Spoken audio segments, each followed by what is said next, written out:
Go ahead, John. Good evening, Mayor, City Council members. On behalf of Chief Quezada, who is attending a command graduation as the keynote speaker, I bring forth this item. Chief Quezada is available via telephone if needed. The item before you requests authorization for the police department to enter into an agreement with Leverage Information Systems for the purchase, installation, and maintenance of an overt camera surveillance system. In 2014, one of the most senseless and devastating crimes that I've experienced in my 25-year career occurred in 2014, the murder of a 9-year-old girl across the street from Brookhurst Park, 9-year-old Jimena Meza. Following that tragic and horrific crime, the Anaheim Police Department hosted a post-incident gathering to provide information, answer questions about the case, and solicit feedback. The recovery of the neighborhood following the shooting formed the genesis of this project, as the recurring theme at that meeting was park safety and specifically park cameras. In phase one of this project, 3 parks in West Anaheim, Twyla Reed, Maxwell, and Brookhurst, will be equipped with 7 to 10 cameras per park, 2 to 3 of which will provide one-way communication via a remote speaker. To illustrate the challenges faced in patrolling the city's 57 parks, please consider that in the 2015 calendar year, there were 1,367 calls for police service in these 3 parks alone. The calls ranged from homicide, robbery, narcotics, assaults, to vandalism, illegal fires, and sex crimes. The earlier speakers this evening raised concerns about privacy and civil liberties. These cameras do not have facial recognition capability.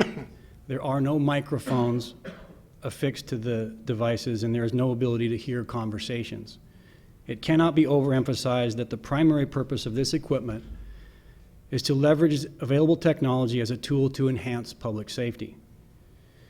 Representing a collaborative effort across departments, virtually all departments in the city, this is a crime prevention tool and a deterrent to criminal activity.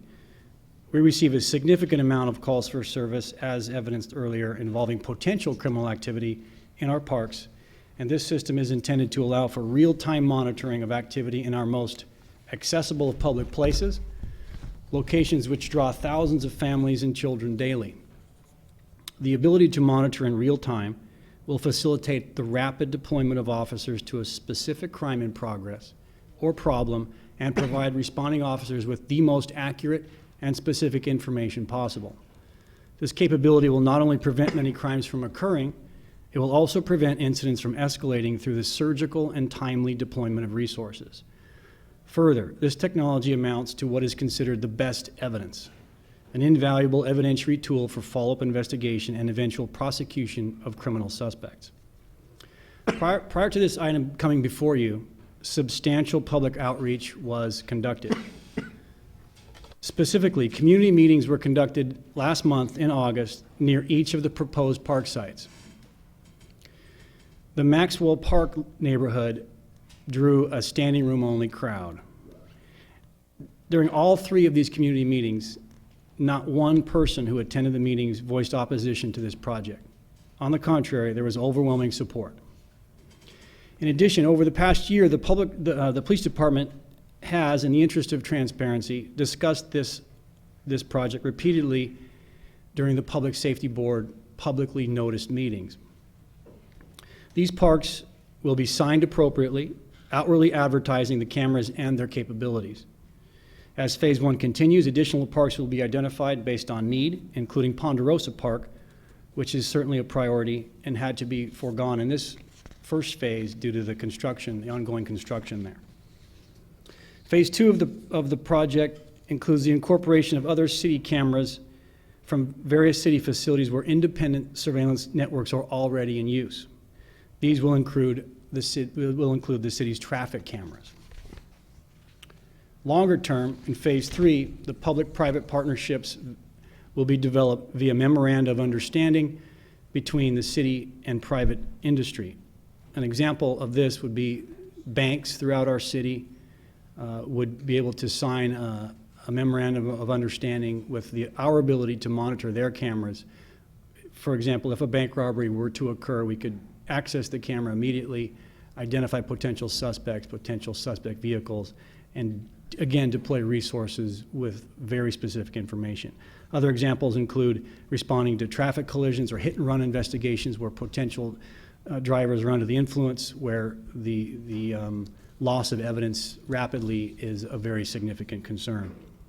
Most importantly, these cameras will allow us to monitor directly incidents that are occurring in schools throughout the city.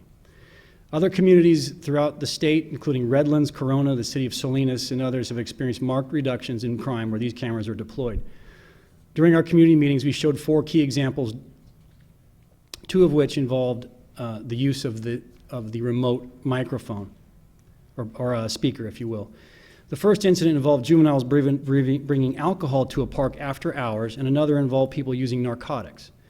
These were both handled via the built-in speaker capability and resulted in the problems being eliminated without police response at all. And this freed up valuable officers for emergency response elsewhere. A final example involved a shooting at a park in the city of Salinas. The deployment of Overt camera system resulted in the identification and apprehension of a suspect who otherwise could have escaped local law enforcement. Finally, many comments tonight raised concerns about the impacts of this project on our homeless population. It is important to note that homeless individuals are among the victims of the crimes I mentioned earlier occurring in our parks. This project is intended to enhance public safety for all members of the community, including our most vulnerable homeless population.